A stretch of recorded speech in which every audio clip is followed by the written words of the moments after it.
What's going on, everybody? This is MDENT313, and I'm back at you guys with another one. Listen, Tim Bradley came out and made an interesting prediction. You know, I got to tip my hat off to him for having the cojones to pick something different than everybody else. I personally don't see it, but let's talk about it, right? In a prediction pertaining to a future upcoming fight with Ennis and Teofimo Lopez, Tim Bradley said, hey, he told Eddie Hearn, listen, if you want Ennis to stay undefeated, then you better keep him away from Teofimo Lopez. He like, look, all that racism stuff aside, just talking about boxing, Teofimo Lopez, he's a better boxer than Ennis. He's just as athletic. He's probably faster. And his timing is much better than Ennis, which shocked me. And he also talked about Teofimo Lopez's punch output.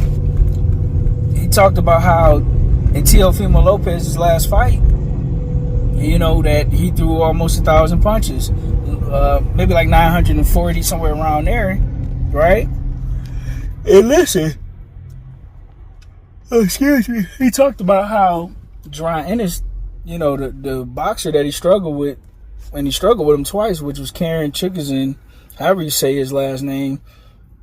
And that's true, right? Ennis did struggle.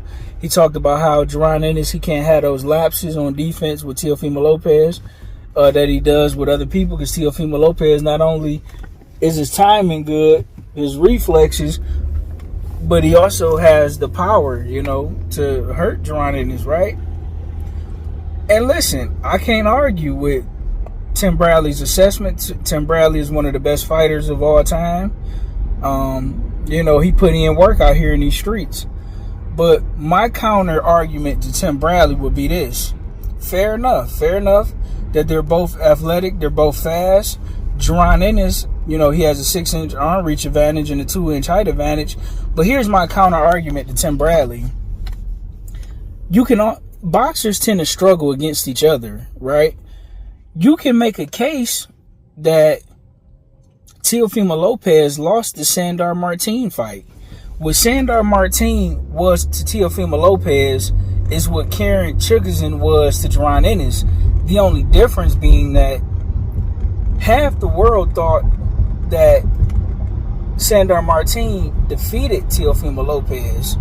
Nobody ever thought that Karen Chickerson defeated Ennis. We elaborated that he gave him a hard time and that he struggled and he could have looked better and he could have did more and he had a hard time cutting off the ring. But Teofimo Lopez had that same problem with a Sandor Martin, right? He never rematched him, even though everybody thought he lost. He ducked that rematch, right? He officially lost it to George Kambosos, the same guy who Devin Haney dominated. He opted not to avenge that loss, right? So I understand what Tim Bradley is saying about Teofimo Lopez, because that is a fair point. But boxers tend to struggle against each other. And my last case, as far as a guy with the same athleticism as Teofimo Lopez, with the punching power that can not only keep him honest, but that can hurt him and potentially stop him, Teofimo Lopez has yet to fight that guy. Whether, we like it or not, I can admit that Ennis haven't fought too many boxers, but at least he fought a few hard punchers. Teofimo Lopez has yet to fight hard punchers, and then the boxer, and then I wouldn't even say Sandor Martin is on his level from an athletic perspective. He's just a technical boxer, right? He made Teofimo Lopez look crazy in there. And I'm here to tell you, listen, I do think it's an interesting fight and it's going to be a fun fight. The only thing I could see why Teofimo Lopez would give Ennis a hard time is possibly Ennis could be weak and drained at 147, but I can't give Ennis that excuse if he's choosing and opting to stay at 147, right? I can't give him that excuse, but that could be the only thing I see really being in Teofimo Lopez's advantage, because Teofimo Lopez is moving up one weight class. And Jaron Ennis, he has over 30 fights, and he's been at 147 his entire professional career, from my understanding. So, you always got to be careful of those things.